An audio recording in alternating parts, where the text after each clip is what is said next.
What's going on, guys? Welcome back to the channel. Welcome back to the Parrot Press. I hope everybody's enjoying the World Cup. There's been some unbelievable games. We went for a mid-patch where it was, it was the 0-0s and the 1-0s and things like that, but it seems to have picked up with Brazil last night and a couple of goals in the game today already. But this video, we're going to be looking at how I got in a match day 1, my reward from that, and how we're looking on match day 2 as well. So on screen here, you can see.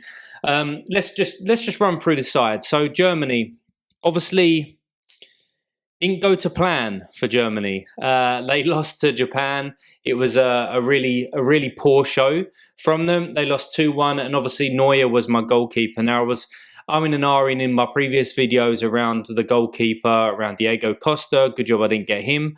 But I really started at the beginning of this with the Netherlands goalkeeper, and I kind of knew that he was going to be Norput or Norpay, or however you say his name.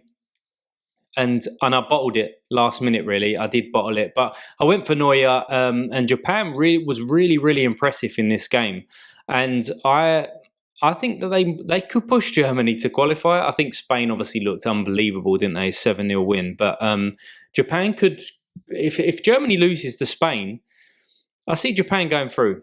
Simple as that. So I might have to draft in a goalkeeper in the next round, but he still pulled off some really good saves. He got 44 points. Van Dijk, as expected, they beat Senegal. They won 2-0. Left it a little bit late, but he got the clean sheet again as expected. And if I would have had that double up with the Netherlands goalkeeper, I would have had another 40 points or something like that, which would have got me a reward. But I'll come on to that reward because I'm super happy with it. I ain't gonna lie. Now, scored 48. Van Dijk. I expect him to score some good points in the next couple of games. But this is the one that let me down. So it all started brilliant with Messi, right? He had the penalty, scored, and then all of a sudden I'm thinking, wow, this is gonna be superb. However, Saudi Arabia, as we know, causing the biggest upset apparently ever in all World Cups. They come back and won 2-1. And Messi, Di Maria, De Paul, Martinez, they could not get the job done. I think they had 3 or 4 disallowed goals. Di Maria, actually, I watched the game. Di Maria played well. He tried to, does it tell you here, down here? There was no big chances made, but he attempted, does it even tell you? I don't know. Successful final third passes are 12 there. So you can see he was there or thereabouts in around it. But I think on Sorare data, it showed that he had attempted assists, unless I've just missed it on that page. But he played okay. And on another day, he would have had 2 assists, to be honest. So Argentina let me down. But the guy who didn't let me down, and the one I kind of bigged up in I think it was the first video I put out around my team, was Griezmann. And France came back, and Mbappe was brilliant. Griezmann was brilliant. This was AA scores as well. So if he would have had a decisive on that, it would have been 100. So overall, it wasn't too bad. Let me just close this down. I mean, I finished 84,000 basically out of 429. So, you're finishing in the top 25%. With a decent-ish score. So what comes with that is obviously multiple rewards, as it says here. First one is this guy. So Sorare have got a new thing now where they have national series which look like these cards, and they're collectibles. I think you can sell them on the market, or you can trade them. You can do something with them, but they have no Sorare utility, no SO5 utility. So for me, it is what it is. If you can get a nice one, fine. I know that some people already on Twitter have started collecting. I think it was the Wales team that I saw. He's got like 16 out of the 26. So some people will do this. But yeah, I've got a Morocco player here. Whatever, to be honest. But this is the big one. So I wasn't expecting this at all. I picked up Trent as a common card. Now, you get to keep these cards and you get to use them in the tournament. So from a tournament point of view, I don't see him playing too many games. If England win against the USA, then he might start in the last game against Wales. But even if he doesn't, whatever, because when we move back into the Global Cup's finished and we go back into the common division, obviously Trent is an amazing card to have. So if I can pick up another couple like that, then it puts me in a really good level of competitiveness when it comes to the common league as well. So again, was not expecting to pick up Trent, especially from, I think it was a tier 1. I'd expect him to be a star player, but then again, maybe he's a tier 1 because he's fell down the tiers, because he hasn't been fantastic this year. But I'll take that all day long. All day long, I'll take Trent. It would have been nice to have somebody that I could use in the upcoming rounds. But then again, you always fall into that thing where unless it's somebody like an Mbappe, then you've got to finish up high in the leaderboard to get those rewards. You're probably thinking to yourself, well, am I actually going to replace the team that I've already got? Only if they're injured, I assume. So let's look at match day 2. It's exactly the same team. So no surprise here. So what am I expecting? Germany play Spain. I'm not expecting a clean sheet from Germany, but what I am expecting is a good few saves from Neuer. Hopefully he can get to that 50 benchmark.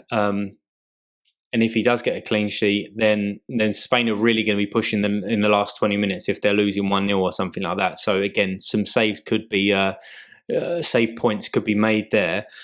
Van Dijk, they play Ecuador. I'm expecting another clean sheet from Van Dijk, and he did threat, or he was a big threat in the first game when he was going up for corners. I think he missed 2, which by Van Dijk standards, he should be putting one of them away, because I think one of them was just literally on the penalty spot, almost a free header. So again, if he can get that good AA with a clean sheet and a decisive, he could be around about 80 points, 85 points. I just need him to get that decisive. And I do expect Van Dijk to be scoring at least once in these group games as well.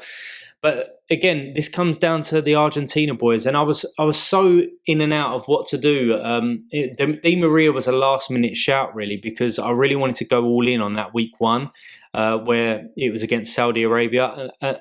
Yeah, and I didn't know too much about him, about Saudi as a team, but they really impressed me in terms of their work rate and their pressing. And I just thought before that game, Argentina could smash them 6-7-0. And if they do, Di Maria is going to be a part of it, especially from the friendly that he played before the World Cup, where he scored a hat-trick, I think, before half-time, or 2 and an assist. So it was a little bit of a knee-jerk reaction from that, and the fixture, and I'm in an R in around that 15 points, and I didn't want to put Eriksen in because of the Griezmann clash, because Griezmann plays Denmark. When's that? Tomorrow. They play them, so I didn't want 2 players against each other. And then in the end, I just went with Di Maria. Probably a bit of a bad move, especially when Bruno Fernandes was the same price, and I was targeting Portugal players before the World Cup. So why didn't I just go with him? My wife actually has him, and he bagged a 90, so she's doing better than me at the moment.